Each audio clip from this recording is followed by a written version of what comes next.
طبعا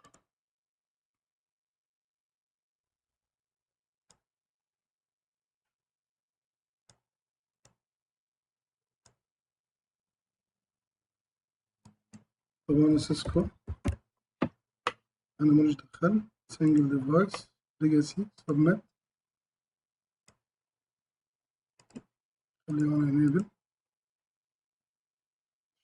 اوكي select locations F1 select device R router اوكي submit. يا راجل عملنا سيف لهون، ما عملناش كبر انستارت للكونفجريشن صح؟ بايونيرز تيست اوكي. هذا الراوتر شو سيسكو سنجل ما في مشكلة كله اوكي.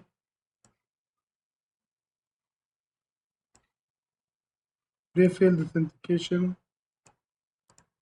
طيب هاي ديليت مرة ثانية سريعا على هذا الراوتر. هو اللي موجود. reset terminal end أول شي exit interface اسمها ايش؟ جي 0 على 1 جي 0 على 0 no shut down IP address 290 168 8 254 255 255 exit AAA new model AAA authentication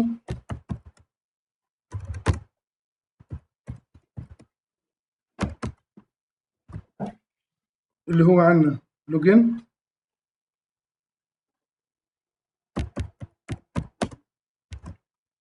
default group TCACS plus local اوكي exit. ما ضفت معها اللوكال بس بدي اعمل شغله سريعه. بعدين يوزر نيم احمد سيكريت 1 2 3 4. هذا على اساس لما يطلب اللوكال نعطيه هذا اللوكال. تكاكس شايف في تكاكس سيرفر في تكاكس. هذا اللي هو على الراوتر اللي هو الجديد اللي انا كنت رابطه. الوورد مثلا تكاكس سيرفر سيسكو انتر. هاي الكونفجريشن تبعته. الادرس اللي هو ادرس السيرفر اللي هو الهوست 292 168 899 اي بي فيرجن 4. لاحظ يعني هاي الطريقه اللي هي بتدعم الاي بي فيرجن 4 والاي بي فيرجن 6. ادرس بدك تستخدم اي بي فيرجن 4 بتقول له اي بي في 4. بدك تستخدم 6 بتقول له اي بي فيرجن 6. الهوست نيم او الاي بي 290 168 899. في عندنا الكي اللي هي سيسكو and copy run start مبدئيا بس بدي اعمل تيست. reset terminal test AAA authentication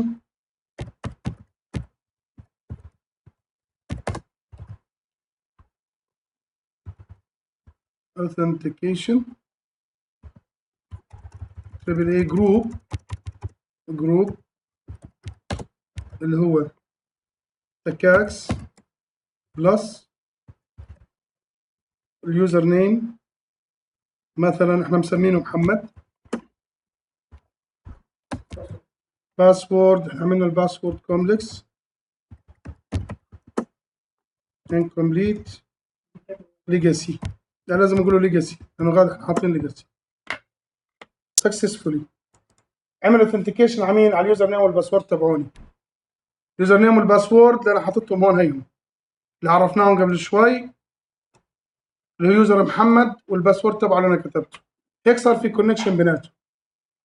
هسه لو رجعت قلت له هاي ريست conf t line con 0 او بلاش لاين، خلينا نقول في تي واي 04 لوجن. صار عندي هون الاوثنتيكيشن، بطل في عندي اللي هو لوكال الديفولت اللي احنا عرفناه، انتر. تمام. نرجع نشبك من البوتي الاي بي 254 والبورد 23 اوبن. طلب مني ايش؟ يوزر نيم محمد، طلب مني باسورد دخلني وين؟ على اليوزر مود. ما هو بدي احط هون على الراوتر، يعني لاحظوا انا ما عملتش شيء جديد. يوزر انيبل سيكريت سيسكو، انيبل سيسكو، انا هيك على الراوتر. تمام. واضحه الفكره؟ يعني احنا ما عملناش شيء جديد اصلا، اللهم استخدمنا الطريقه الجديده تبعت التكاكس، وهي نفسها اتوقع ما اختلفت، اللهم نتفاعل عندي اي بي فيرجن 4 او اي بي فيرجن 6. طول ما انت معك التليفون مش متبع، انا بعرف بخلي التليفون عندي يا بسام. تعال عنده مشكله هون. تريبل اي واضحه، فكرتها كلها عمليه الاوثنتيكيشن. بنقدر نستفيد بالتريبل اي بشيء ثاني اللي هو ايش؟ بروتوكول اسمه، بما اننا بنحكي بالتريبل اي، دوت 1 اكس بروتوكول. ايش فكره الدوت 1 اكس بروتوكول؟ اذا بتتذكروا احنا بالسويتشنج يا شباب اخذنا بالسويتشنج كيف نعمل بورت سكيورتي. ربطنا البورت سكيورتي مع مين؟ مع الماك ادرس. طب لو انا عندي موبايلات او عندي نتورك وايرلس وعندي نتورك واير، عندي لابتوبات، اللابتوب متنقل من جهاز لجهاز او من مكان لمكان، ممكن تشيل هذا اللابتوب تشبكه غاد او هذا اللابتوب تشبكه غاد، يعني الاجهزه مش ثابته. ايش الحل؟ عن طريق بروتوكول دوت 1 اكس انا بقدر اعمل اوثنتيكيشن من خلال الراديوس سيرفر. يعني لما تيجي تشبك الوايرد كيبل راح يجي يطلب منك يوزر نيم وباسورد. لما ادخله اليوزر نيم والباسورد بروح بعمل اوثنتيكيشن مع الراديوس سيرفر. اذا كان الاوثنتيكيشن باسورد او اليوزر نيم والباسورد صحيحات بشبكك على النتورك، بتصير اوثرايزد وتستخدم اللي بدك اياه على النتورك. ما كانوا صحيحات راح يعمل لك انوثرايزد ويمنعك تبعت ترافيك على النتورك. اذا فكيت الكيبل ورحت غيرت الجهاز نقلته من مكان لمكان، اللي بده يقعد على الجهاز بده يدخل يوزر نيم وباسورد يكونوا موجودين اصلا وين؟ على الراديوس سيرفر تبعه. وانت الراديوس سيرفر زي ما قلت لك تقدر تنزله على مايكروسوفت سيرفر ويندوز وتربطه مع الاكتيف دايركتوري، فبصير عمليه الاوثنتيكيشن من خلال مين؟ اليوزر نيم والباسورد تبعون الموظف نفسه. فبصير الموظف لما يقعد على اي جهاز او يشبك الجهاز تبعه راح يطلب منه يوزر نيم وباسورد، يدخل يوزر نيم والباسورد تبعونه، اذا صح يعمل له ايش؟ اوثنتيكيشن او اوثرايزيشن للبورت ويخليه يستخدم ترافيك، اذا غلط ممنوع تستخدم البورت.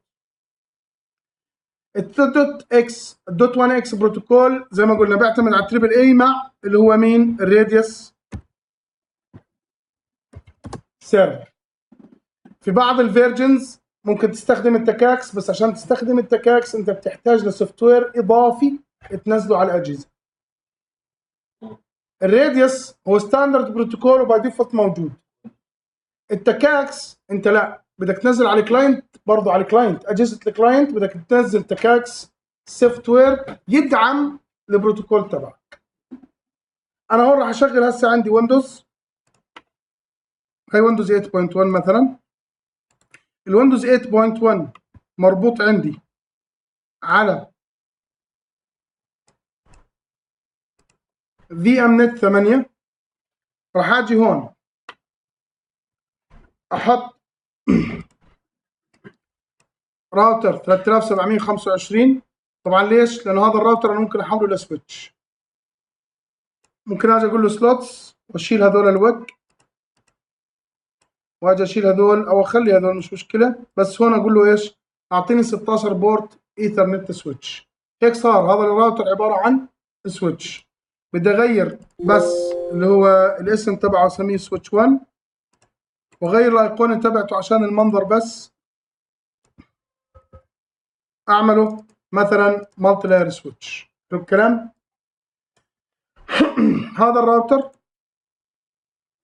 بدي اربطه من هون،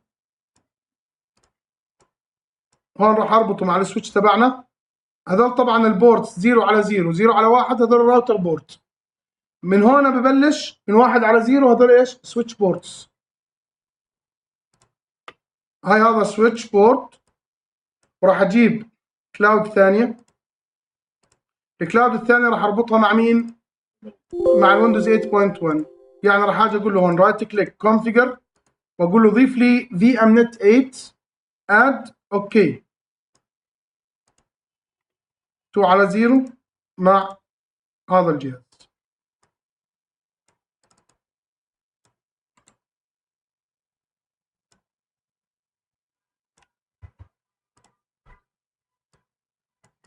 حاليا الراديوس سيرفر تبعي هذا، وهذا الكلاينت اللي بده يشبك عندي. خلينا نشبك برضه الراوتر جي 0 على 0 مع 2 على 1.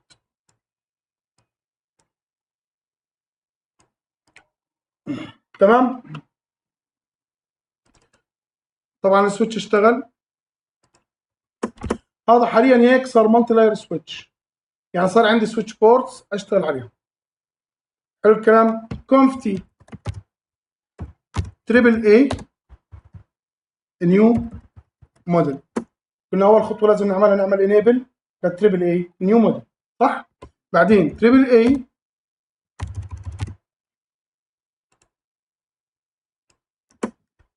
اي كويستشن مارك. ايش بدك تعمل؟ بدي اعمل اوثنتيكيشن. لايش؟ المره هاي راح اقول له لمين؟ للدوت اكس بروتوكول. دوت 1 اكس بروتوكول. دوت 1 اكس. بس بدي اعمل شغله قبل ما اكمل الشغل هون. بدي اول شيء اتاكد الويندوز 8 شغال وبيحكي مع السيرفر تبعنا ولا لا، بعدين افكر بالموضوع هذا. هاي بروبرتيز على النتورك ادابتر، اشوف بس شو الاي بي اللي ماخذه واعدله.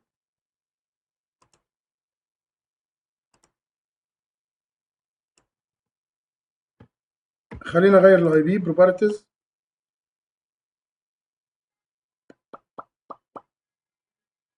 يلا يا ود.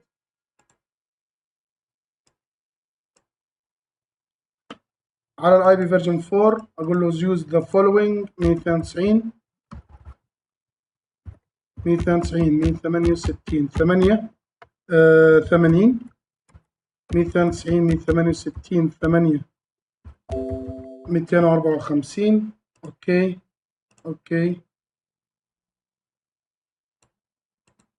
سي ام دي بينج على 192 168 8 254.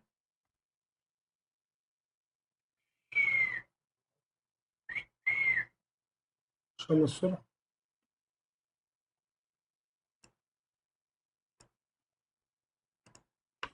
طيب destination host unreachable settings. بدي احط سويتش ثاني لانه هون ناتنج، فراح اخذ بورت ثاني.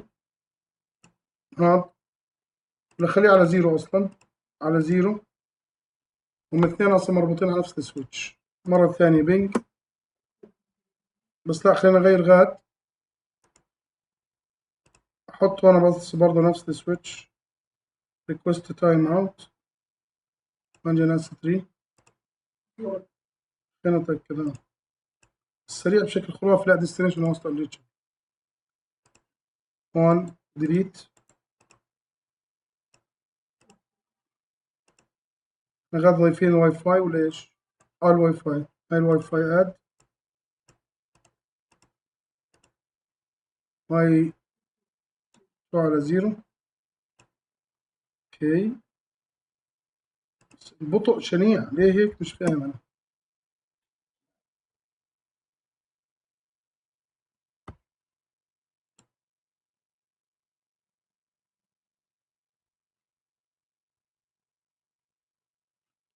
طيب settings bridge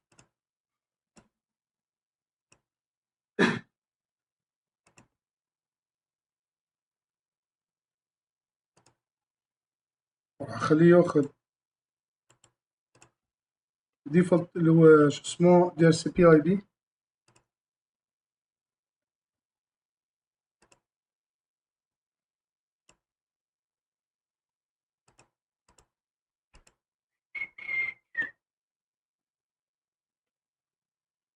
ليه بطيء هالقد؟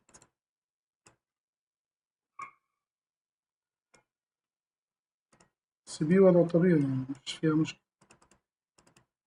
خليه ياخد اوبتين. اوكي اوكي ديتيلز بس ما اخدش. اخذ اي بي من نفس الرينج. تمام. مرة ثانية CLS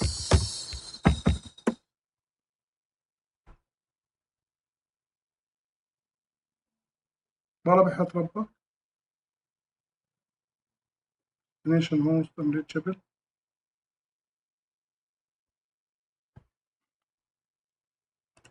طيب ديليت لهذا، خليهم مشبوكين على نفس اللي هو الكلاود. ديليت هم صار مشبوكين على نفس الكلاود هاي.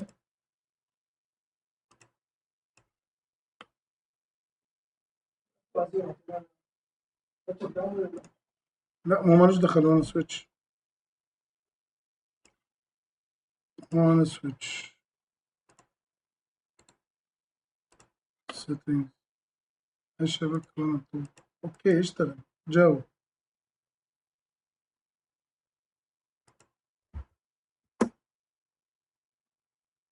حلو.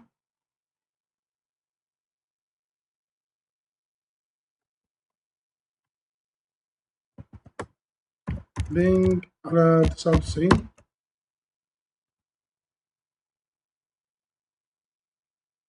تمام. شايف الراوتر، شايف بس مش شايف الراوتر. مش مشكلة، الراوتر بيبنيش هسه الراوتر. يعني في بينج على شو اسمه التكاكس بس مش على الراوتر. بدي ارجع الوضع زي ما كان هسه. احط كلاود عشان افصلهم عن بعض كل واحد على بورت.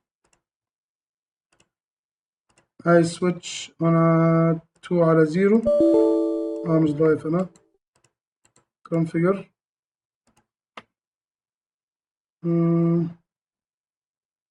خليه في ام نت 0 هون في ام نت 1. اد اوكي.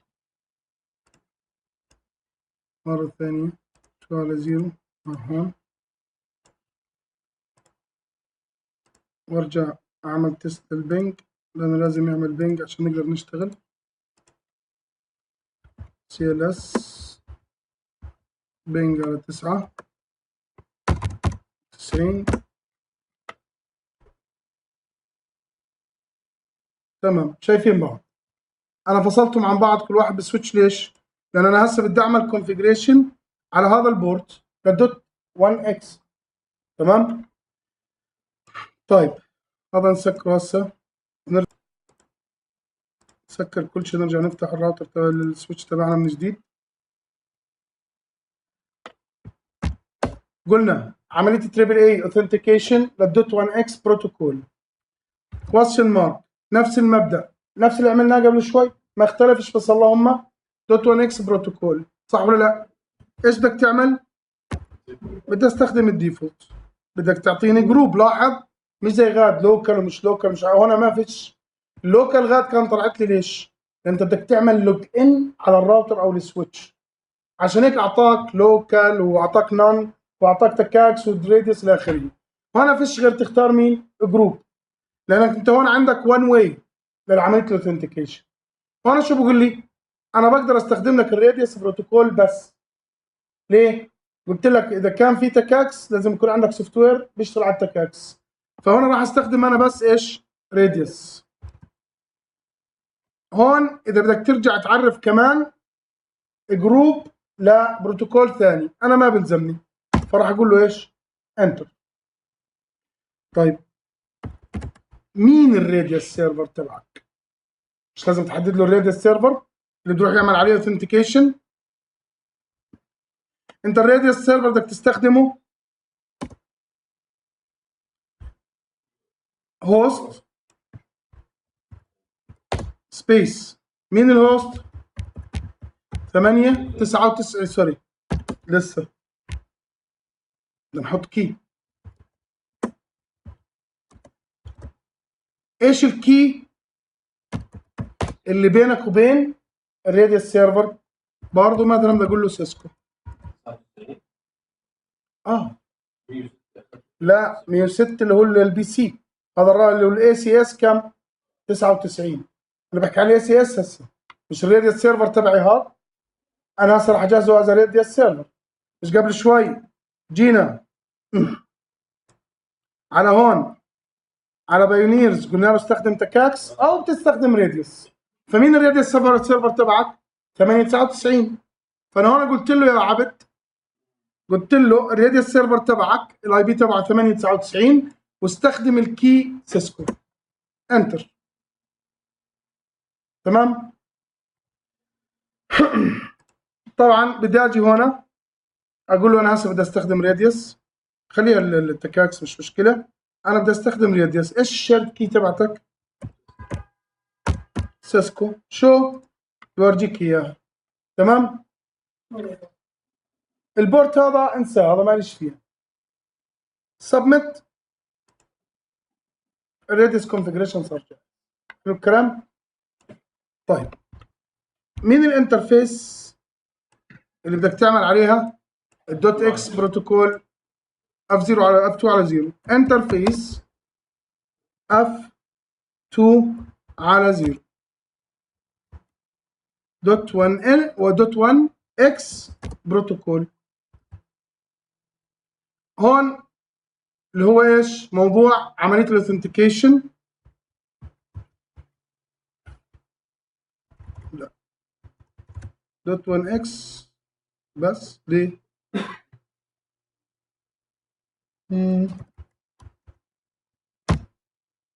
incomplete commands. طيب multiple host دوت 1 اكس.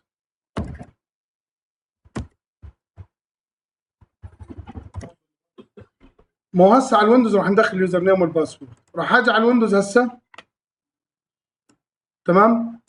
طبعا عشان تشغل على الويندوز اللي هو الدوت 1 اكس بروتوكول وبكون موجود بس مش مفعل باي ديفولت، لازم تروح تفعل السيرفيس تبعته.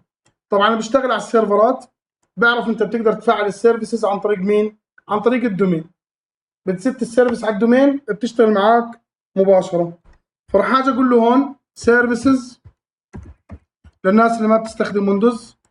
اذا كنت بتستخدم ويندوز 8.1 في عندك هون كمبيوتر مانجمنت، او عن طريق الرن، عن طريق الرن تصير بتكتب له سيرفيسز دوت ام اس سي راح يفتح لك السيرفيسز. يعني عن طريق الكمبيوتر مانجمنت او عن طريق الكوماند.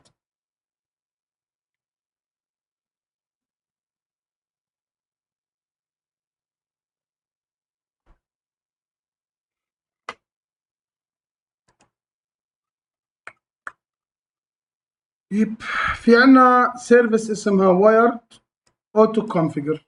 باي ديفولت هاي مانيوال كونفيجريشن. باي ديفولت مانيوال. انت بتقدر تختار اوتوماتيك او ديسيبل او اوتوماتيك ديلي ستارت. اوتوماتيك يعني ايش؟ كل ما يشتغل الويندوز شغلها. مانيوال انت مضطر تروح تشغلها ايش؟ بشكل مانيوال. ستارت.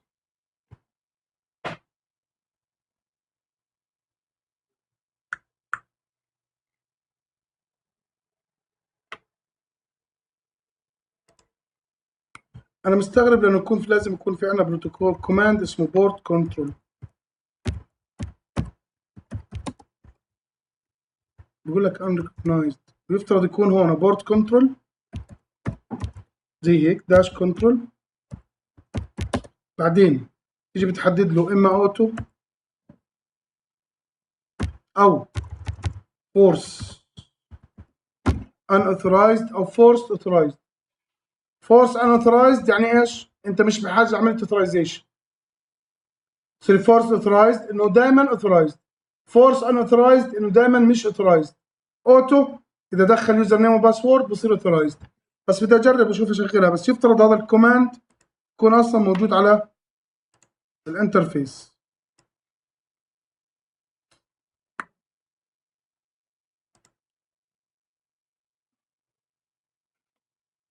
اعمل disable.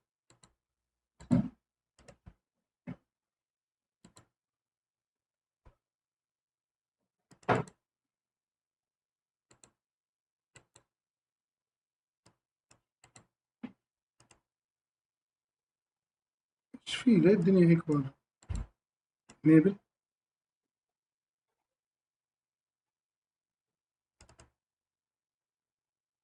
لاحظ هون بقول لك attempting to authenticate، بس طبعا ايش؟ ما طلعليش المسج. لو قلت له رايت كليك بروبرتيز نو انترنت اكسس، هسه بروبرتيز لو رجينا عملنا بينج مثلا، بينج على الراوتر تبعي قبل شوي كان يرد صح؟ بينج على 192 168 8 99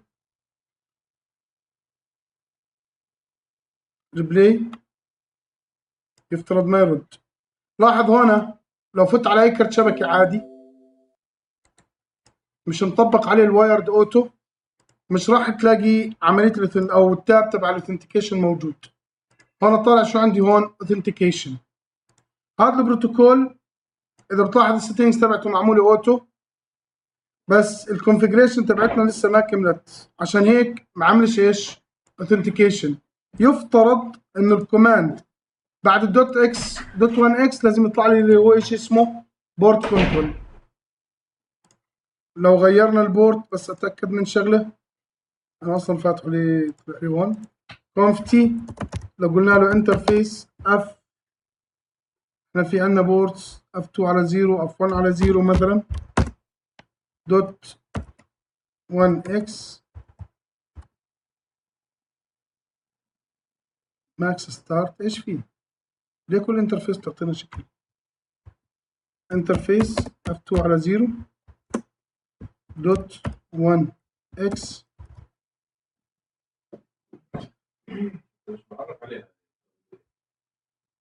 لا يفترض انه انا ما عرفت تريبل اي، عرفنا بس الدوت 1 اكس بروتوكول ترى يعني هون الانترفيسز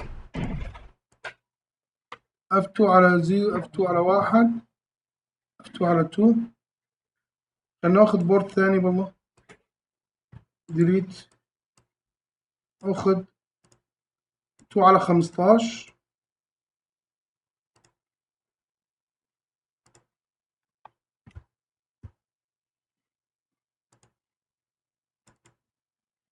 ريست تيرمينال. اخذنا 2 على 15 انترفيس 2 على اف 2 على 15 دوت 1 اكس.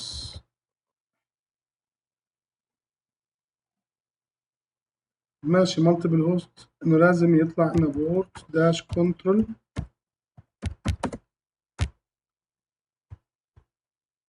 دوت لا اله الا الله اكزت انترفيس اف 0 على 0 على سويتش دوت 1 اكس. تقدر تعمل على الراوتر.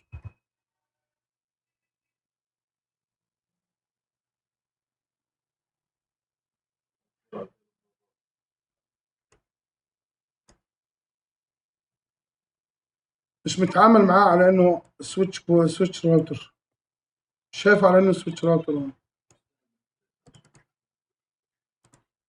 باكيت تريسر اتوقع بدعمش الدوت 1 اكس بروتوكول.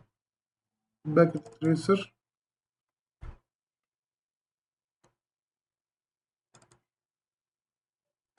شوف المالتي لاير سويتش ها، شوف اللاير 2 سويتش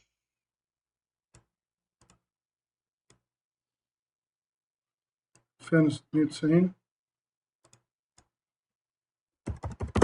تيبل كونف تي انترفيس كم F0 على 1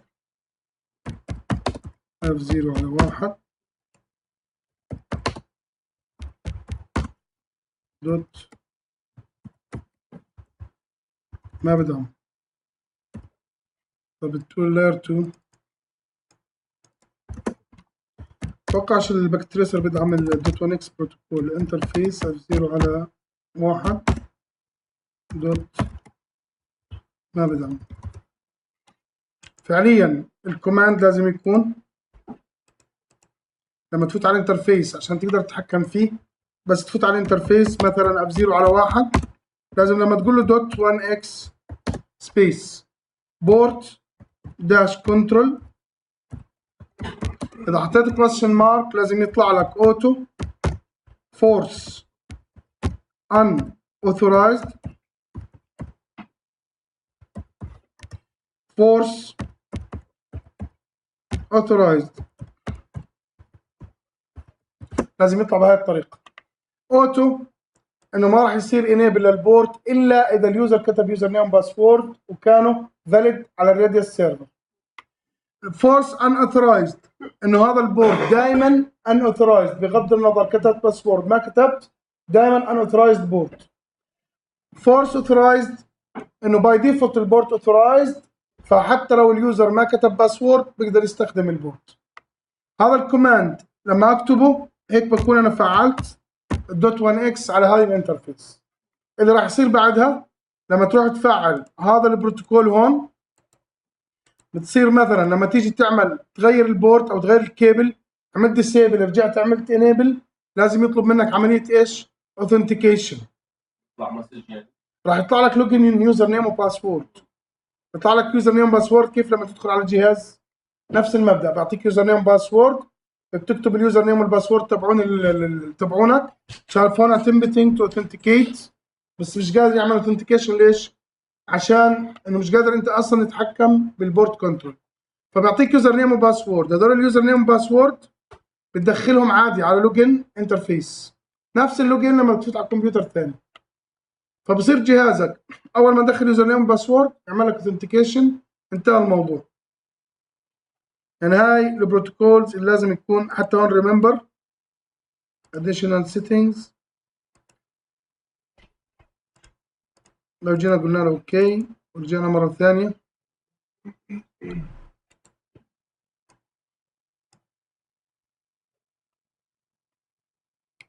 بس ما هو الراديوس سيرفر لما يبعث لي ريكوست انه اعمل ايش؟ اطلب ريكوست يوزر نيم باسورد. فبما انه احنا مش قادرين نكتب هذا الكوماند مش راح تزبط. بس فعليا هذا الكوماند لما تكتب على الانترفيس راح يصير يطلب منك ايش؟ الويندوز يوزر نيم باسورد تشبك عليه. انا راح اشوف اي او اس. هذا الكوماند لازم تطبقه على كل انترفيس؟ يس، تقدر تفوت رينج. يعني تقدر تفوت على السويتش هون تقول له اكزيت،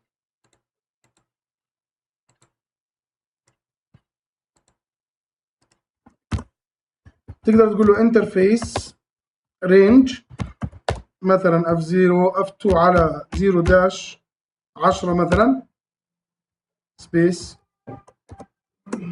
اوكي. تيجي تقول له دوت 1 اكس بورت داش كنترول اوتو، فبصير ايش؟ يشتغل معاك مباشر. هنا نجرب شغله بس دوت 1 اكس سيستم authentication control. اوكي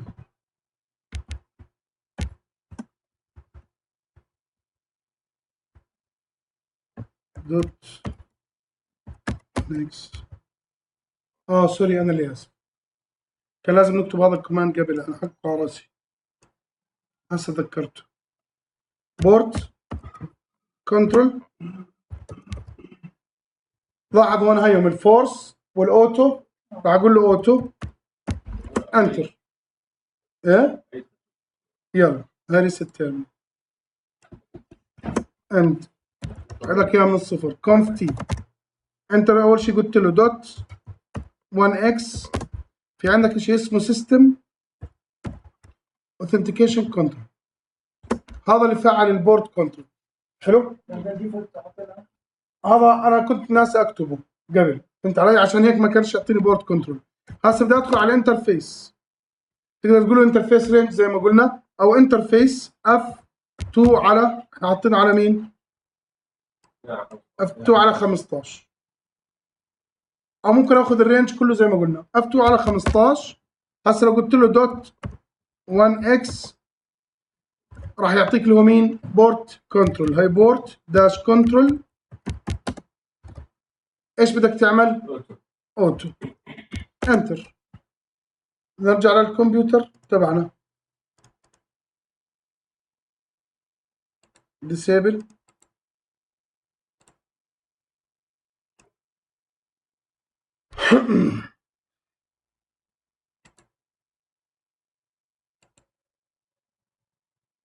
يلا يا ابن الناس انيبل.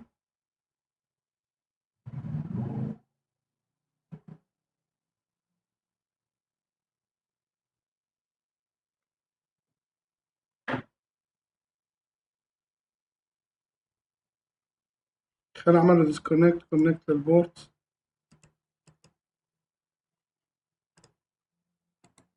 هاي ديسكونكت، برجع اقول له كونكت.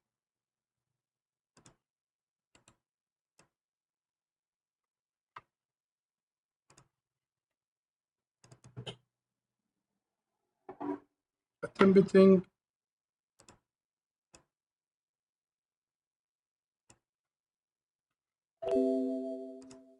يلا خلينا نعمله ساين اوت، ساين ان، ساين اوت.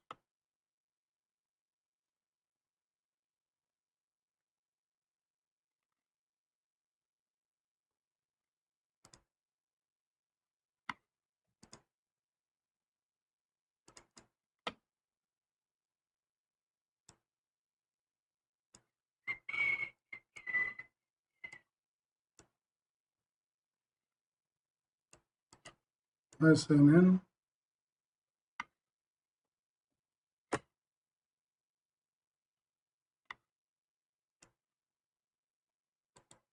هاي ديسكونكت، بس ما يفوت.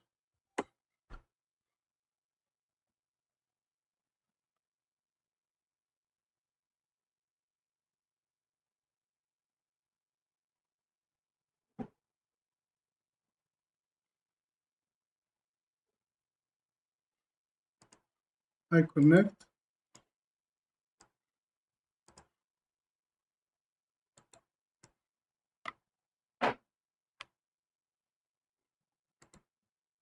ايش البتاع هذا اللي هو فيه؟ انا مش فاهم.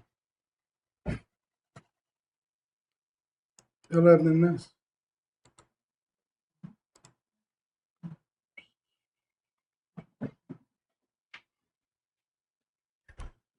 يا رب.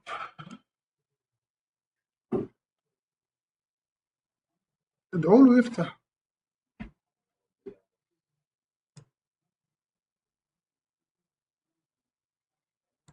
السيرفس شغال ولا لا؟ طلعت شغال السيرفس، شغلناه.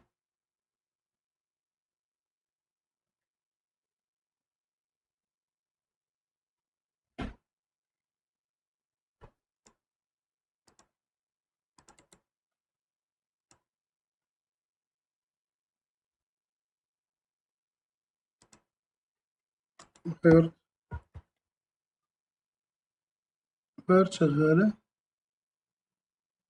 وير دوت كونفيجر، وين وير؟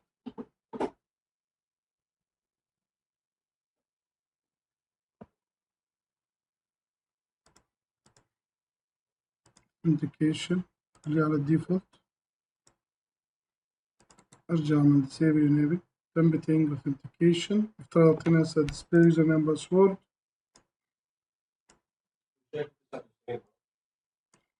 شايفه، بس يفترض حاليا ما يقدرش يعمل عليه بينج الا لما يعمل اوثنتيكيشن. لما يعمل بينج على 192 268 899 لازم ما يرد عليه. ليه؟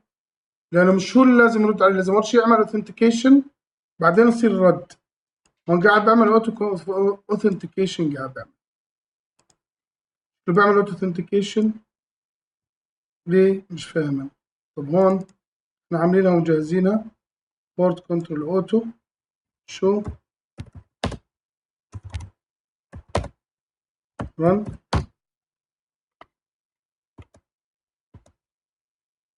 انترفيس 2 12 معمول هيا 15 راديوس كي authentication بورت 1645 دير authentication بورت هون للراديوس 1700 قد ايه وحاط هون 1600 1640 45 submit.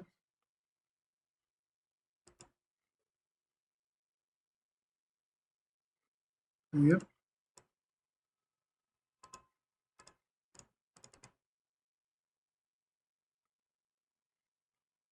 بدي الغي اللي يخزن الكريدنشلز وارد اعمل له disable enable. شوف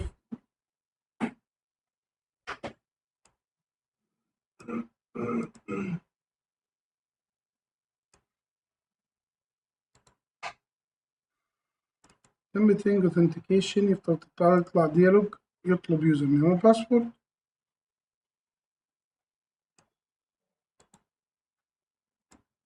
بشبك كل وقاحة بشبك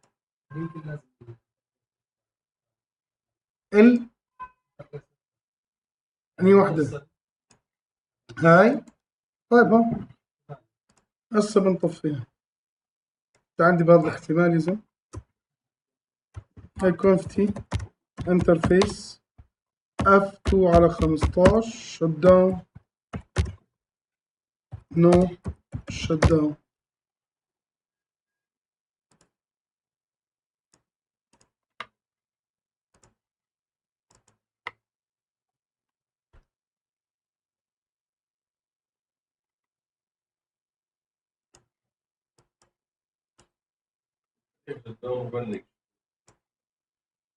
من بعد التمبتينج للاوثنتيكيشن نشوف لازم يطلع لنا ديالوج. فيش لانه فيش مش ممكن دايركت يعني حتى السويتش مش ممكن دايركت في النهاية مشبوكين على هارد سويتش. وأنا مشبوك على فيها 1 نت 1 هناك على اللي هو إيش واي فاي واي هون سيتنجز. أوكي حكيك صح.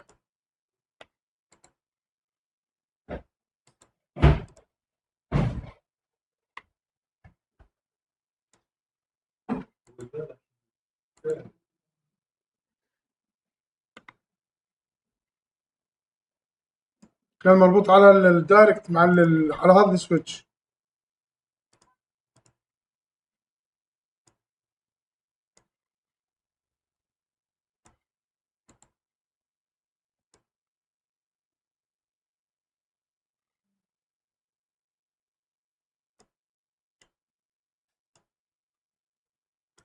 رمضان يجمعنا. طيب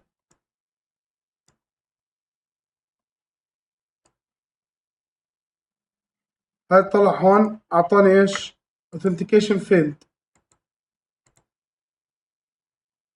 لو قلت له هون disable enable هاي الحركة تبين عندك إذا كان عامل إيش authentication failed لازم يعطيك بهاي الطريقة.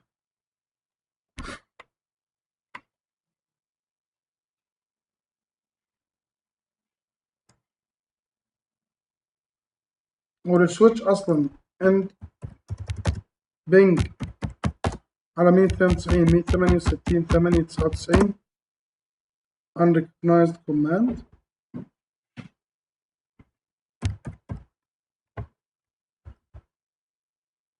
بينج اي بي 192 168 899 يا راجل.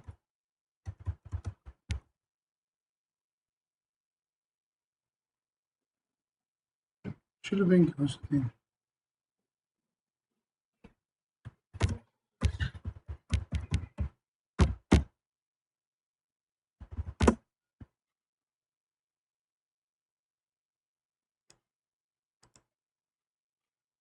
إذا السويتش نفسه مش شايف، هذا معقول؟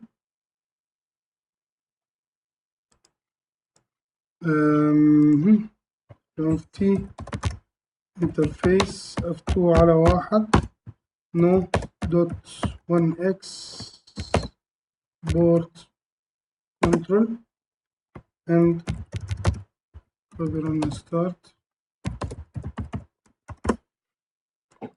بدي اربط هون ديليت، بدي اربطه على switching board فعليا، لازم خليه على هذا عشان الغي له تي انترفيس F2 على 1 ولا 0 على 0، نفس الكوماند no .x and bing 92 168 899 برضه not recognized، مش مهم. المهم هسه الراوت بي سي تبعنا يعمل authentication disable enable.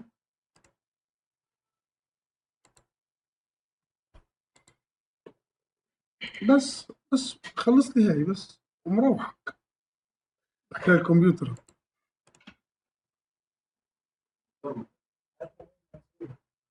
هي بس يفترض يطلع لي ديالوج، هذا اللي بستناه. لازم يطلع لك ديالوج باليوزر نيم وباسورد، لازم.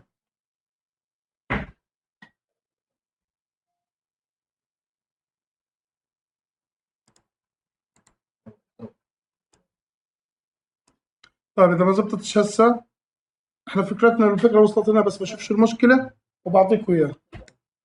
بس خلينا اخر شيء نتاكد